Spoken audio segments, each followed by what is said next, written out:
ఈ జగన్మోహన్ రెడ్డిని ఏం చేయాలో ప్రజలు కూడా నిర్ణయించుకోవాల్సిన అవసరం ఉంది.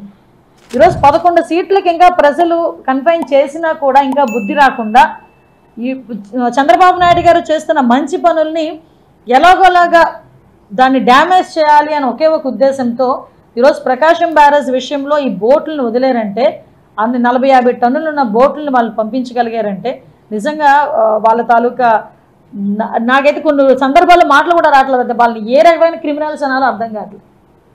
చాలామందిని చూసాం, ఉగ్రవాదులు అంటాం, మిలిటెంట్ అంటాం, నక్సలైట్లు అంటాం, రకరకాల పేర్లు ఉపయోగిస్తాం. కానీ వీళ్ళని ఏ రకంగా చేయాలి? ఇంక దేశద్రోహుల కింద ఆలోచించుకోవాలి. అంటే ఇటువంటి వ్యక్తులు సొసైటీలో ఉండడానికి, రాజకీయాల్లో ఉండడానికి ఎలాగో అర్హత లేదు, కనీసం సొసైటీలో ఉండేదానికి కూడా అర్హత లేదు. సీఎం కుర్చీలో కూర్చోవడానికి సొంత బాబాయిని చంపించేసిన తర్వాత కూడా నోరు మెదపలేదు.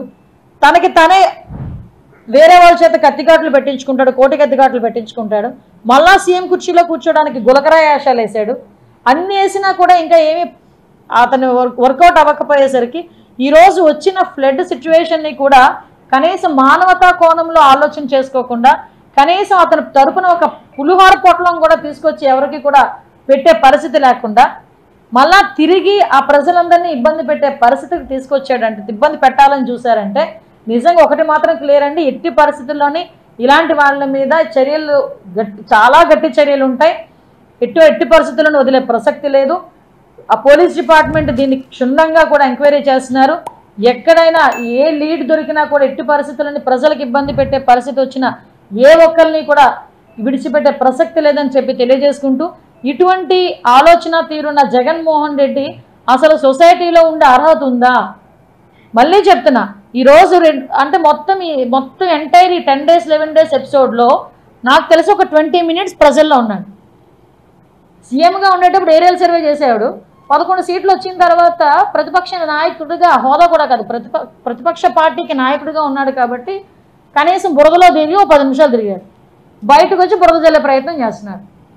ఈ రోజుకి బయటకు వస్తే ప్రజలు ఎన్ని రకాల సహాయక చర్యలు, ఈరోజు మీకు విషయం చెప్పాలండి, అక్కడ ఒక పక్క నుంచి సహాయక చర్యలు జరుగుతూనే ఉన్నాయి. మళ్ళీ ఈ ఉత్తరాంధ్రలోని ఫ్లడ్ సిచ్యువేషన్ ఏదైనా ప్రాబ్లం అవుతుందేమోనని ఇమీడియట్గా నిన్న నన్ను గౌరవ సీఎం గారు ఇక్కడికి పంపించారు. ఇక్కడికి పంపించి ఫ్లడ్ సిచ్యువేషన్ అది కొంచెం మానిటర్ చేసుకొని అలర్ట్ చేయండి అని చెప్పి నన్ను ఇక్కడ పంపించడం జరిగింది. అదేవిధంగా ఏలూరుకి, మనకి కాకినాడకి పవన్ కళ్యాణ్ గారు అక్కడికి వెళ్ళి కూర్చున్నారు. అంటే ఎక్కడ కూడా ఎటువంటి ఇబ్బంది కలగకుండా, హ్యూమన్ లాస్ అవ్వకుండా చూసుకునేదానికి గవర్నమెంట్ అన్ని చర్యలు తీసుకుంటూ ఉంటే ప్రతిపక్ష పార్టీ నాయకుడిగా ఉన్న అతనైనా కనీసం సహాయం చేయకపోగా ఇలాంటి డిజాస్టర్స్ క్రియేట్ చేయడానికి చూస్తున్నారంటే ఒకసారి ప్రజలు కూడా దీని మీద ఆలోచన చేసుకోవాలి. గవర్నమెంట్ కూడా ఫర్మ్గా ఉంది, డెఫినెట్గా వాళ్ళందరి మీద కూడా చర్యలు తీసుకుంటాం.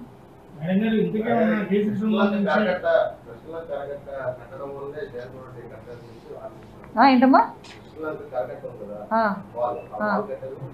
ఆ వాల్ అసలు యాక్చువల్గా వీళ్ళకి అదే సగం వాల్ చంద్రబాబు నాయుడు గారు కట్టారు. తర్వాత శాంక్షన్ అయిన తర్వాత, చంద్రబాబు నాయుడు గారి టైంలో శాంక్షన్ అయిన తర్వాత అది మిగతాది వాళ్ళు పూర్తి చేశారు.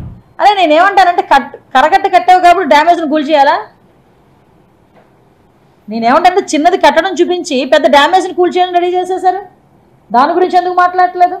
మేము అడుగుతున్న ఆ 3 బోట్ల పరిస్థితి ఏంటి? ఆ వైఎస్ఆర్సీపీ రంగులు ఎందుకున్నాయి? ఆ ఓనర్స్కి వైఎస్ఆర్సీపీకి ఉన్న లింకులు ఏంటి?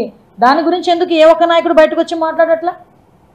జగన్మోహన్ రెడ్డి అని ఇంత పెద్ద డిజాస్టర్ జరుగుతున్నా బయటకు వచ్చి మాట్లాడాలి కదా, ఎందుకు మాట్లాడట్లా? దాని గురించి మాట్లాడమనండి.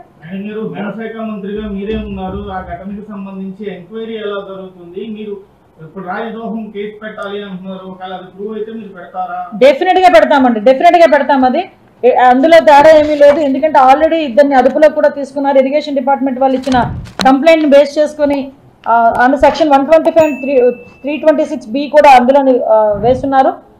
కంపల్సరీగా వాళ్ళు ప్రూవ్ అయితే కనుక రాజద్రోహం కేసు పెట్టడానికి కూడా వెనక తీసుకున్నారండి. రాష్ట్ర ముఖ్యమంత్రి జేసీబీ లేకుండా జరగాల్సిన అవసరం ఏంటి? కలెక్టరేట్ లో కూర్చున్న అధికారులందరినీ సమీక్షించాలి, ఎక్కడ ఏం జరుగుతుందో చూసుకోవాలి. ఆయన వచ్చి విన్యాసాలు మేము చూడలేకపోతున్నాం అని చెప్పి కాదు. విషయం ఏంటంటే 2019 నుంచి 24 వరకు వాళ్ళు హెలికాప్టర్లో తిరగబట్టే 11కి వచ్చారు. అర్థమైందా? హెలికాప్టర్లో తిరిగి హాయ్ హాయ్ బాయ్ బాయ్ చెప్పినందుకే 11 సీట్లకు తీసుకొచ్చి కూర్చోబెట్టారు. చంద్రబాబు నాయుడు గారి పనితనం ఎలా ఉంటుందో ఇంతకుముందు తెలుగుదేశం పార్టీ నాయకుడిగా ఉన్న అతనికి బాగా తెలుసు. ఈరోజు కొత్తగా చెప్పక్కర్లే, అతని విన్యాసాలు కాదు అవి. మీరు వచ్చి ఒకసారి డ్రైన్ వాటర్లో కూడా దిగుతున్నాడు ఆయన ఒక సీఎం.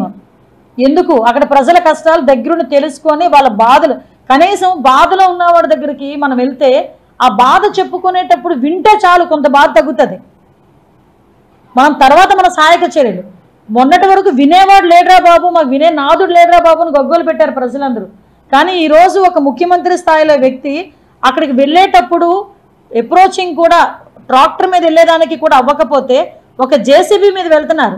వెళ్ళి ప్రజల దగ్గరికి వెళ్ళి వాళ్ళకి అన్నీ అందుతున్నాయా లేదా, వాళ్ళకి సహాయక చర్యలు అందుతున్నాయా లేదా, రేషన్ అందుతుందా లేదా, కరెంట్ వచ్చిందా లేదా, వాళ్ళకి శుభ్రాలు అయినాయా లేదా, ఇటువంటి మెడికల్ ఇష్యూస్ రాకూడదు అని చెప్పి స్వయంగా వెళ్తే నీకేంటి నొప్పి? ఒక్కసారి నేను మొత్తాన్ని అక్కడ క్లబ్ చేయడం ద్వారా ఎటువంటి సహాయక చర్యలు జరగట్లేదు, చంద్రబాబు నాయుడు గారు వెళ్ళడం వల్ల ఇంకా డిలే అవుతుంది తప్పితే ఏం జరగట్లేదు అంటే విషయం ఏంటంటే ప్రతిపక్ష పార్టీకి కనీస అవగాహన ఉండదు.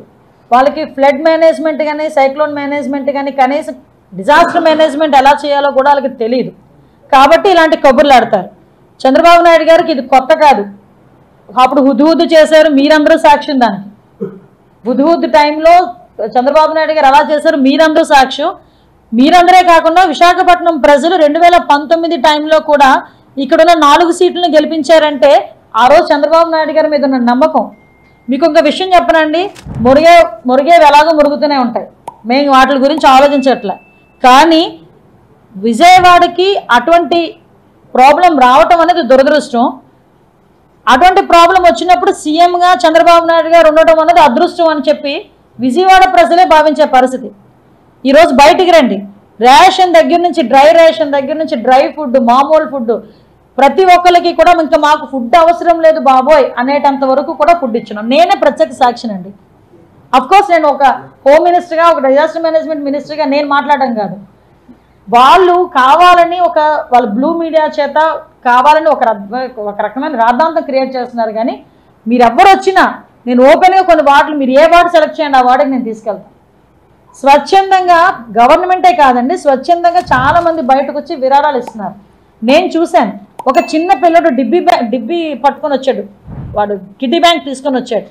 ఇది నేను దాచుకున్న డబ్బులు సీఎం గారు, ఇవి వరద సహాయానికి నేను ఇస్తున్నాను అని.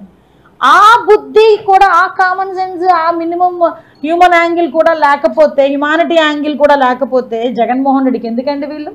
మళ్ళా పైగా చేసేదానికి విన్యాసాలని చెప్పి మాట్లాడడం. చంద్రబాబు నాయుడు గారు వెళ్తారు, చంద్రబాబు నాయుడు గారు విజిట్ చేస్తారనే భయంతోని, వాళ్ళకున్న రెస్పాన్సిబిలిటీతోని కూడా అక్కడున్న అధికారులు ఇమీడియట్గా రెస్పాండ్ అవుతున్నారు. ఒక్కసారి కొన్ని వేల ఇల్లులు శుభ్రం జరిగినాయి.